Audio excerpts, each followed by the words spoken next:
Cultiver sa santé mentale. Une présentation du Trait d'Union, groupe d'entraide pour personnes ayant des troubles de santé mentale.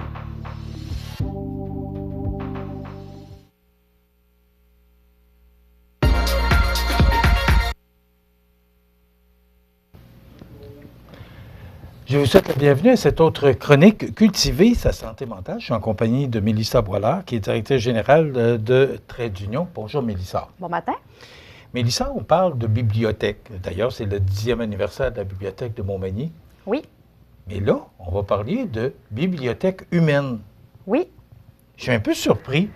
Oui, peu de gens connaissent ça et c'est quand même la 5e édition. C'est vraiment un mouvement national. En fait, ça a commencé dans les années 2000 au Danemark, ce courant-là, contre le racisme, la stigmatisation.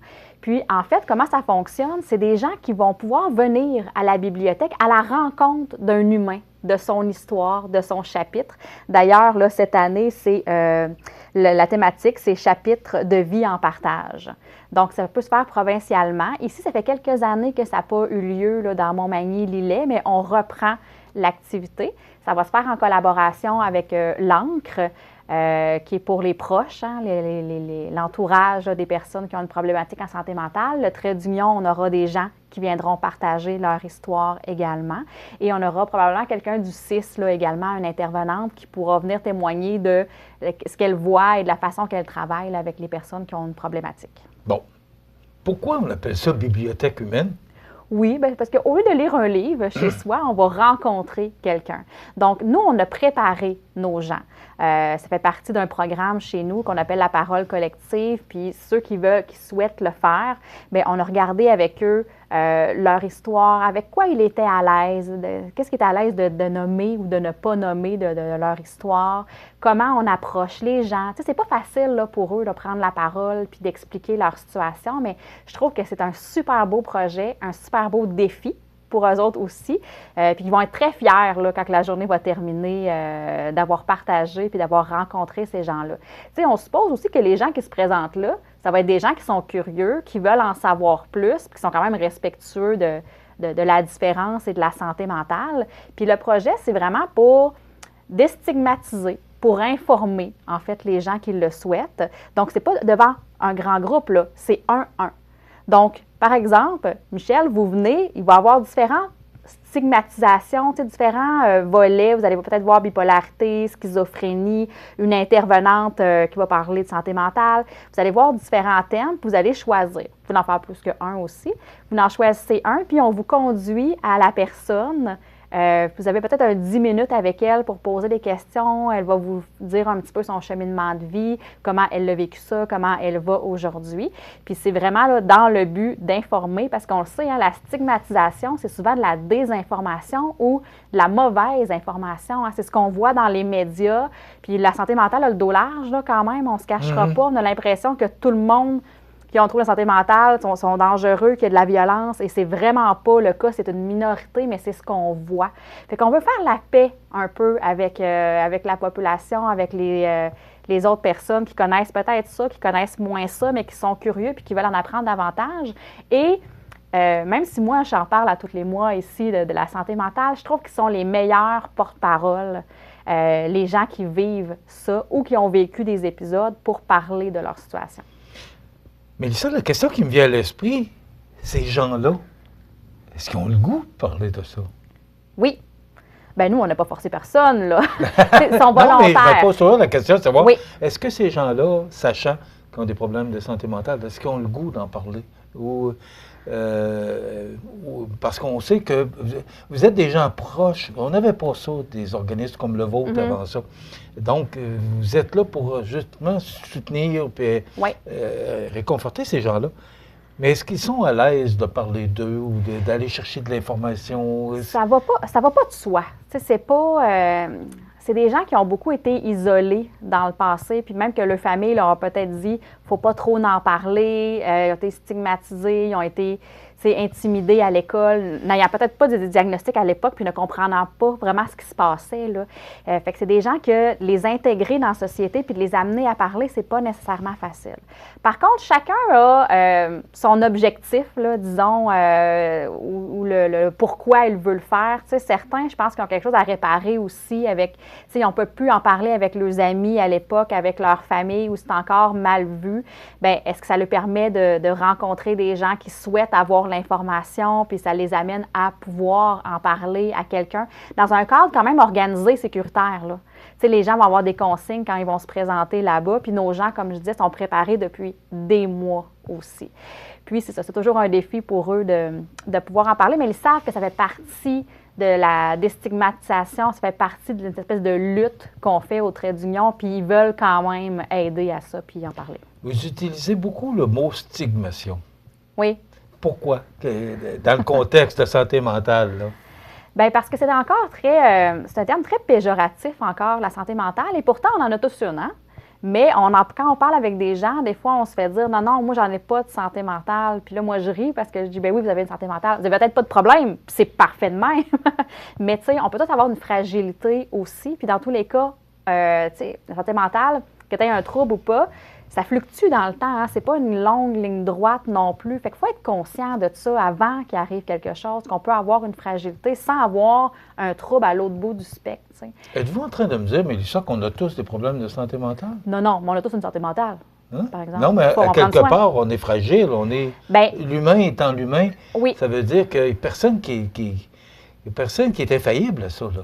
Bien, effectivement. Effectivement. C'est un bon point. Là, puis on est capable, c'est pour ça que j'aime ça parler de vulnérabilité ou de fragilité, parce que, tu sais, la santé mentale, c'est pas des nouvelles émotions, c'est pas une nouvelle façon de faire, c'est pas notre cerveau. C'est juste que c'est exacerbé puis ça devient envahissant. Tu sais, par exemple, moi, je sais que je suis sujette, par exemple, à l'anxiété. Tu sais, moi, je le sais là, qu'en période de stress là, profond, là, puis qui perdure pendant un certain temps, puis une surcharge de travail. À un moment donné, je vais virer de saut, puis là, je vais moins bien dormir, je vais faire de l'insomnie. Bien, donc, j'ai une vulnérabilité à l'anxiété. Je n'ai peut-être pas un diagnostic sévère de trouble d'anxiété généralisé. C'est périodique, mais c'est périodique parce que je prends soin de moi, parce que je le sais que j'ai une fragilité, puis il faut que je me ramène les deux pieds sur terre, puis que je prenne du temps à un moment donné, parce que si je ne m'écoutais pas, je pourrais aller à l'autre bout, puis d'avoir un diagnostic, puis de la médication, puis d'aller voir un psychologue, puis ça va moins bien. Fait que, tu sais, oui, il faut en être conscient quand même qu'on a des fragilités, puis d'autres vont être plus tendance à tu sais, à l'automne s'en vient, là, petite dépression saisonnière. Mois de novembre, là. Ouais, on a un manque de luminosité, ça nous atteint, on se tend un petit peu plus. Ah, paf, faut que j'aille jouer au hockey, ça me tente-tu encore d'aller jouer au hockey? Tu sais, ça me demande un effort qui ne me demandait pas pendant l'été. Fait que, tu sais, c'est des petits symptômes, c'est des petites choses, mais la majorité de nous, on va passer à travers, on va avoir des outils, on va avoir, tu sais, des gens autour de nous qui vont nous aider, puis ça va passer, puis on verra rien passer. Mais c'est quand même des exemples de fragilité en santé mentale. Combien de personnes prennent des pilules pour dormir? Donc, si on revient à la bibliothèque humaine, oui. Est-ce que c'est ce genre de personnes-là que vous recherchez? Des gens qui, vous le dites, là, vous souffrez d'anxiété, on comprend dans le sens qu'on le dit, là, mais oui. Est-ce que, moi aussi, j'ai un peu le stress, puis je dirais que je suis un peu comme vous, moi aussi, là. On a des jobs pour ça aussi. Oui. Est-ce que c'est l'objectif recherché par la bibliothèque humaine? Bien, c'est sûr que oui, c'est de faire prendre conscience quand même qu'on est fragile puis qu'on peut avoir une problématique.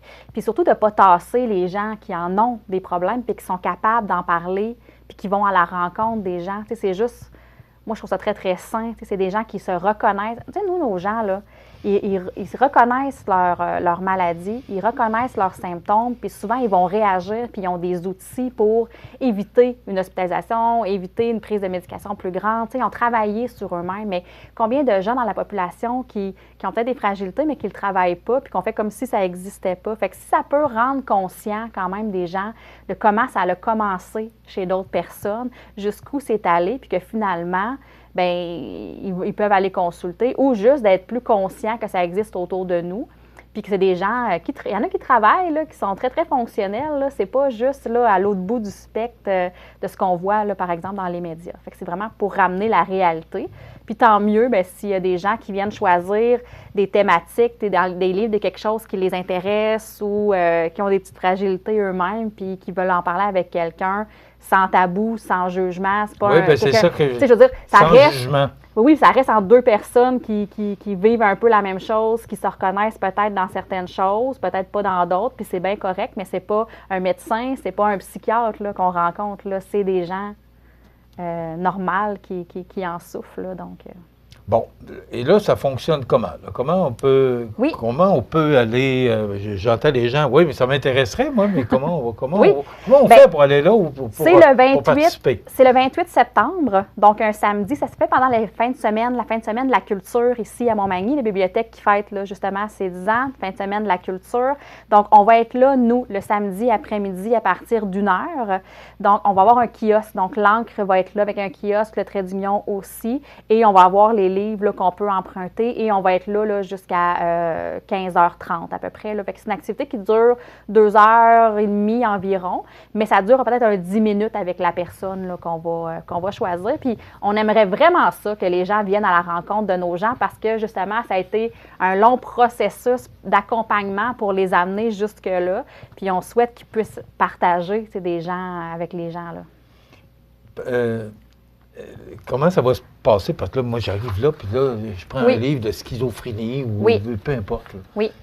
Là, Michel Montminy, est-ce que c'est fait d'une façon secrète ou... Comment ça va se dérouler? Bien, ça, il va y avoir des gens à l'accueil, des bénévoles de la bibliothèque qui vont être là. Nous, on va être là. Moi, je vais avoir mes intervenantes qui vont être là sur place aussi parce que pour soutenir nos gens si jamais il y a des problématiques. Mais on va avoir les kiosques. Fait qu'il va y avoir vraiment un accueil là, où on va vous expliquer c'est quoi la bibliothèque humaine, qu'est-ce que vous souhaitez voir là-dedans. Il y a un petit 10 minutes. Voici quelques 2-3 instructions, là, tout simplement. Puis on va les accompagner vers le lieu où la personne va être. Là. Est-ce que ça se peut, Mélissa, que le mot jugement soit le mot ou la barrière par rapport aux gens qui voudraient consulter, qui ne sont pas certains, moi, mais j'ai-tu vraiment de quoi? Est-ce que le mot jugement est important dans...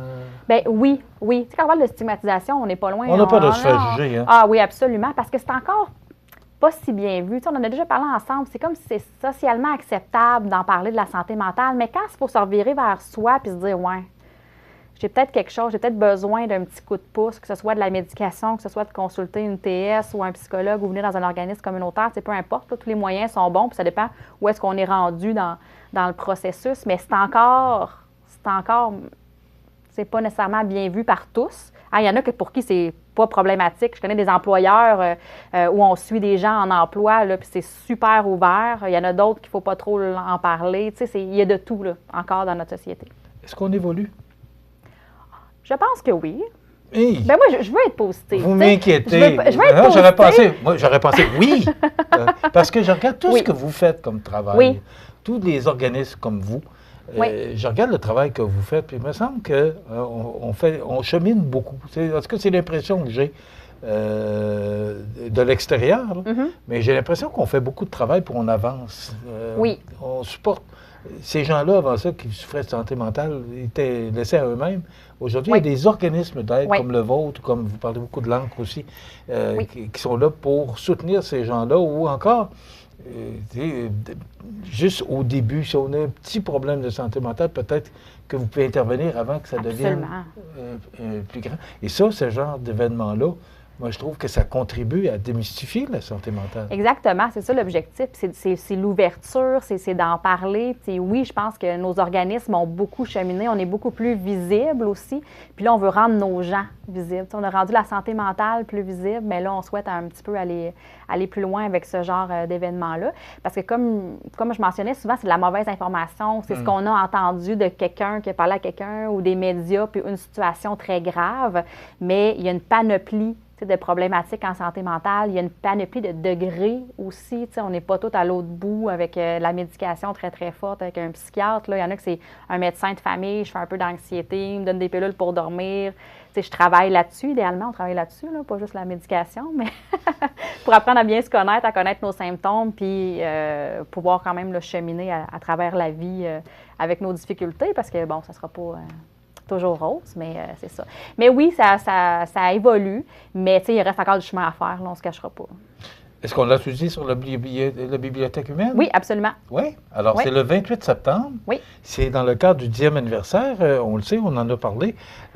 Ici, sur CMA TV, c'est le 28 septembre. Ça se passe à la bibliothèque. C'est une journée. C'est porte ouverte. C'est ouvert au public. Oui. Il y aura beaucoup d'activités dans le cadre du 10e anniversaire. Et il y aura, entre autres, les gens de Trait d'Union et de l'Ancre qui seront sur place. Là. Ils vous invitent à participer. Ces gens-là sont là pour ça. Ils sont qualifiés pour ça. Donc, ça complète notre chronique Cultiver sa santé mentale. Mélissa Boilard, directrice générale, que vous pouvez rejoindre au 248-4948. On est situé au 64 Saint-Jean-Baptiste, ouest à Montmagny. J'ai tout dit? Oui, absolument. Merci. On se retrouve dans un mois. Merci. Voilà, ça complète. Je vous souhaite la bienvenue. Cultiver sa santé mentale. Une présentation du Trait d'Union, groupe d'entraide pour personnes ayant des troubles de santé mentale.